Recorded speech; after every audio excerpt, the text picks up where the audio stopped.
The city lights blurred through the rain as she stood still, her hand holding the small fingers of the boy beside her. The mansion ahead gleamed like a world that had once belonged to her. Years ago, she walked out of that gate with tears in her eyes and a secret growing inside her, the child now standing beside her. She had left with nothing but pain. Tonight, she returned with purpose. The wind carried the faint echo of the past, laughter, promises, and betrayal, memories she had buried beneath years of struggle. Layla had once been the wife of a man who thought love could be measured in money. Adam Kane, a self-made millionaire whose heart turned cold as his empire grew. When he told her to leave, she did not beg. She walked away, hiding her pregnancy, vowing never to look back. Life was cruel after that. Small apartments, sleepless nights, the cry of a newborn, and endless rejection. But through every storm, her son gave her strength. Every morning, his smile reminded her that pain could shape power. Now, years later, she was back. Not for revenge, but for truth.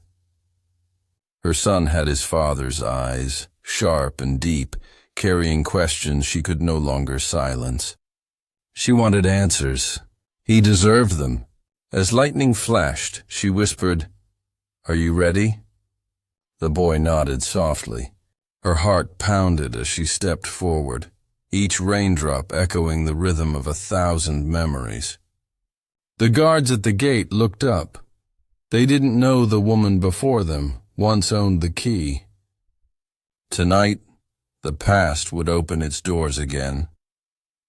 The heavy iron gate opened with a slow groan, and Layla stepped inside with her son.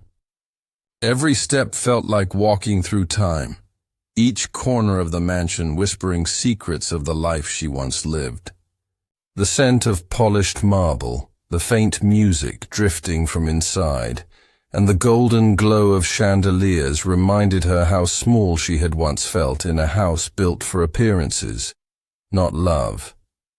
Her son Noah looked around in quiet wonder. "Is this where you lived, Mama?"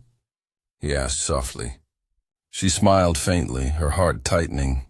"Yes, my love. A long time ago." Inside, voices and laughter filled the grand hall. Guests in suits and silk gowns toasted to Adam Kane's success. He stood near the staircase, taller, sharper, and colder than before. Power suited him, but loneliness clung to his eyes like a shadow no one else could see.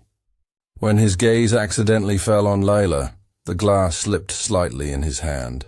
For a second, his confident world froze. He didn't believe what he was seeing. Layla stood under the crystal chandelier, soaked from the rain, her son holding her hand tightly. Gasps rippled through the room.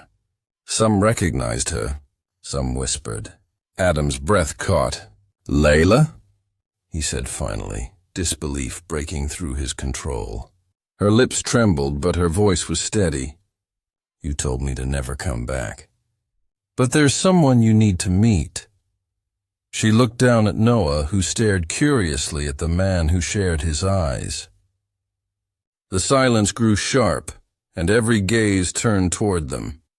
Adam's world, the empire he had built on pride, was about to tremble. The room fell silent. Every conversation, every soft tune from the live band vanished into stillness. Adam took a slow step forward, his eyes fixed on the boy beside Layla.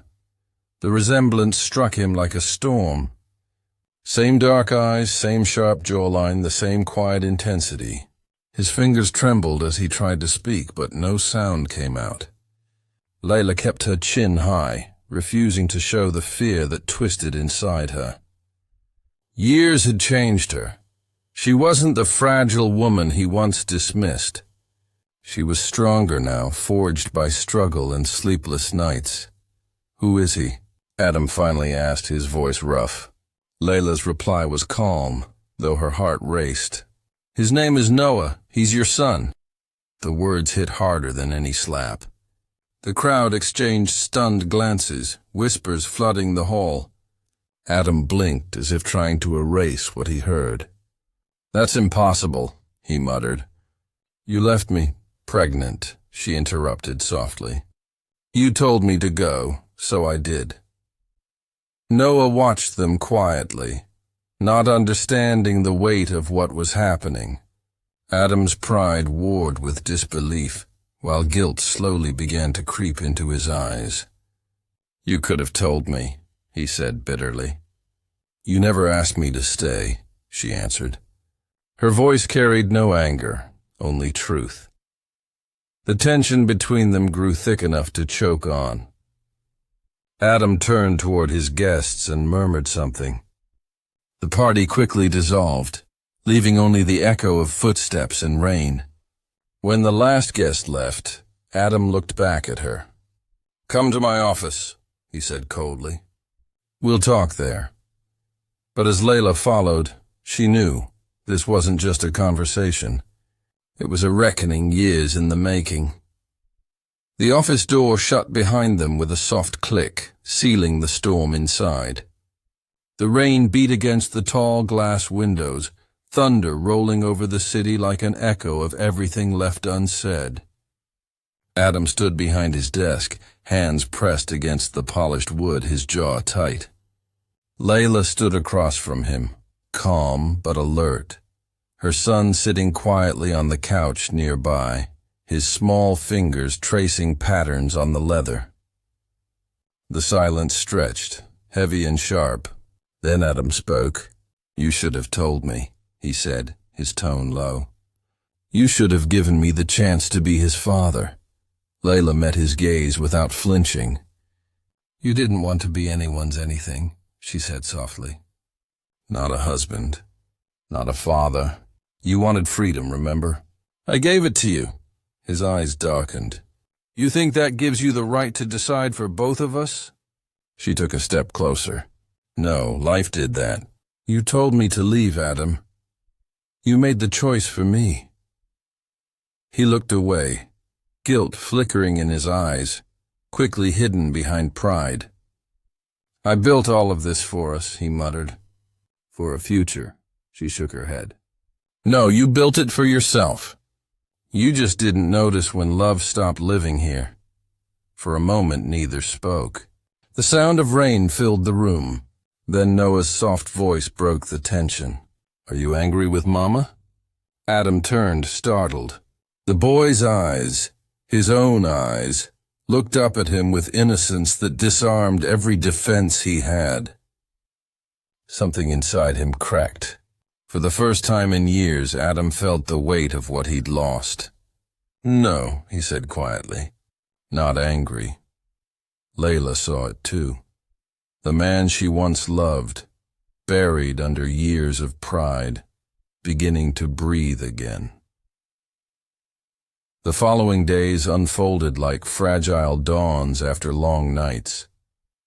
Adam couldn't erase the image of Noah's curious eyes, or the sound of his laughter echoing in rooms that had forgotten joy. He began inviting them for short visits, at first awkward, then gentler. The mansion, once filled with emptiness, began to feel alive again. Layla watched him from a quiet distance, uncertain if the man she once loved truly wanted redemption or was simply haunted by regret. Noah, however, bridged their silence effortlessly. He would tug Adam's sleeve to show him drawings, ask questions about the stars, and talk endlessly about his dreams. Each word from his son rebuilt something Adam thought was gone, his humanity. One evening, as the sun sank behind the skyline, painting gold across the glass towers, Adam found himself sitting on the floor with Noah, helping him build a small model airplane. "You're good at this," Noah said with a grin. "So are you," Adam replied softly. He looked at the boy's hands, tiny but determined, and something deep inside him shifted. He realized this was what real success looked like. Not contracts or cars, but connection. Layla watched them from the doorway, her heart torn between pride and fear. She had survived alone for so long, learned to never depend on promises, yet seeing them together made her believe in hope again. For the first time, she saw Adam not as the man who abandoned her, but as a father learning how to love.